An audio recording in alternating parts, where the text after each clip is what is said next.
Rasulullah sakit pada hari Jumat malam, dan ketika beliau sakit dan merasa berat sakitnya, beliau mengatakan kepada istrinya, Mur Abu Bakar fayusolli binnas, tolong ngomong sama Abu Bakar itu untuk ngimamin para sahabat untuk sholat. Sempat itu ditampik sama istrinya Aisyah radhiyallahu anha dengan penampak, dengan tapikan yang lembut. Dia mengatakan, la ya Rasulullah, jangan bapakku ya Rasulullah, innahu rajulun raqi. Bapakku itu kalau sudah ngaji Quran itu raqi, lemah betul, karena pasti nangis. Baca 2 ayat 3 ayat nangis, susah melanjutkan. Kalau saya dan bapak kan 30 juz dan nangis-nangis. Kalau 2-3 ayat nangis. Maka kemudian Rasulullah tidak menyebutkan nama lain kecuali nama Abu Bakar. Tahulah di situ Rasulullah, disitulah paham.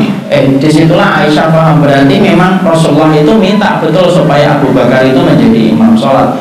Maka kemudian Abu Bakar imamin sholat dari Jumat malam. Nanti dibaca di dalam kitab Al-Bidayah wa Nihayah. Kalau punya kitabnya, yang sudah punya kitabnya dibuka plastiknya dibaca.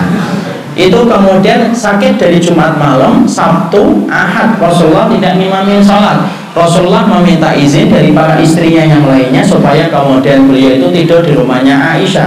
Para istrinya Nabi mengizinkan karena mereka tahu bagaimana kedudukan Aisyah di hati Nabi.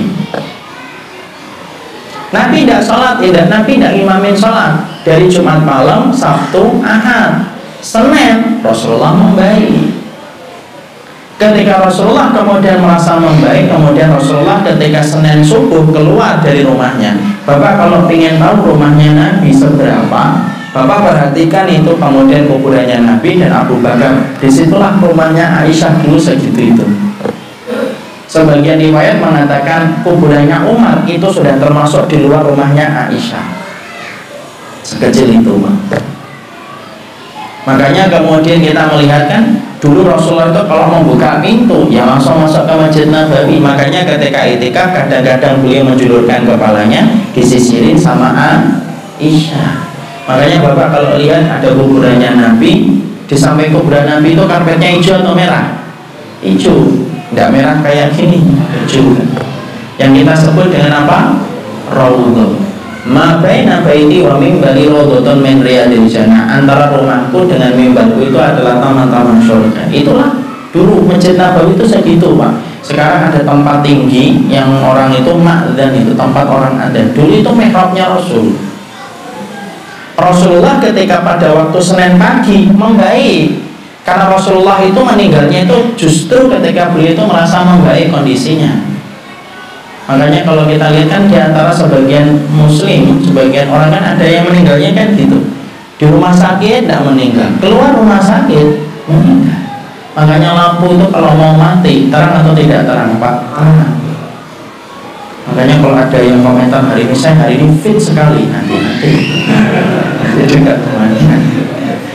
Maka kemudian Rasulullah keluar dan ketika Nabi SAW keluar, kemudian Abu Bakar mundur karena beliau ingin supaya Nabi menggantikan beliau posisinya ketika menjadi imam.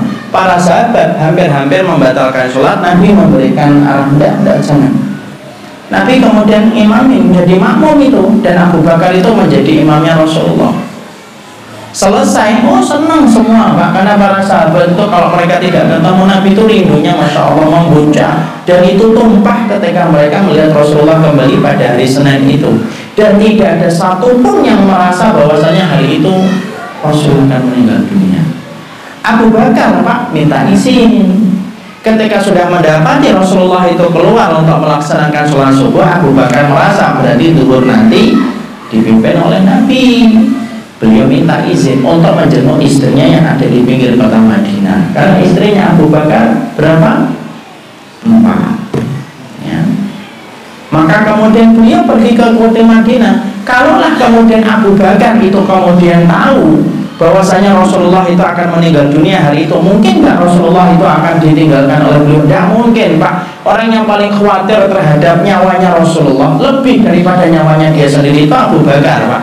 Makanya kalau kita lihat perjalanan hijrah kan, Abu Bakar itu ke depan, ke belakang, ke depan, ke belakang, ke depan, ke belakang, sampai Nabi mengatakan, lima salat tahada. Kenapa kamu melakukan kayak gitu wahai Abu Bakar? Ya Rasulullah, saya khawatir kalau di depan nanti ada musuh, dan saya khawatir kalau di belakang ada musuh. Makanya paling cemas, Pak.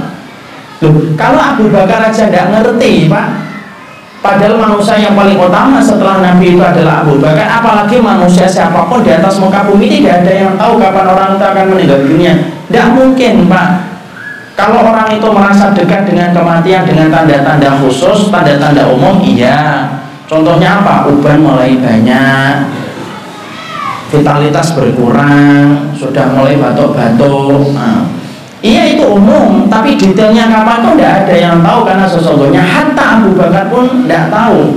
Kalaulah kemudian Abu Bakar itu tahu, tidak mungkin Abu Bakar itu meminta izin untuk ketemu dengan istrinya di pinggir kota Madinah. Makanya kalau ada yang bertanya, kenapa Abu Bakar agak telat mengetahui wafatnya Nabi? Rumahnya Nabi sudah ramai, Umar bin Khattab sudah bawa pedang dan mengatakan sesungguhnya Muhammad akan hidup lagi setelah ini.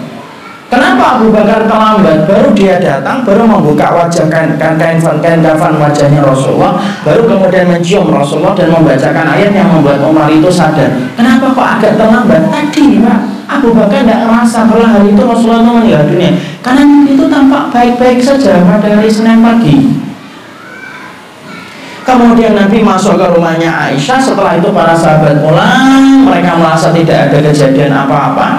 Kemudian Rasulullah merasa berat, tiduran di pangkuan Aisyah radhiyallahu anha. Semakin berat, sampai kemudian Abdurrahman masuk. Abdurrahman itu adalah adiknya Aisyah radhiyallahu anha, megang siwak. Nabi melihatin siwak itu, dilihatin. Nabi tidak ngomong, Pak. Kemudian Aisyah berkata, ya Rasulullah, apakah engkau ingin siwak itu ya Rasulullah? Nabi tidak mampu untuk jawab saat itu karena sakit yang beliau rasakan. Kemudian Aisyah mengambilkan siwak, dipegangkan ke tangannya Nabi, disiwakin itu giginya Rasulullah SAW itu. Semakin berat, Fatimah kemudian datang. Fatimah sempat nangis sampai akhirnya meninggal pada hari Senin. Dan itu pun Rasulullah tidak pernah mengabarkan kalau hari Senin itu akan meninggal.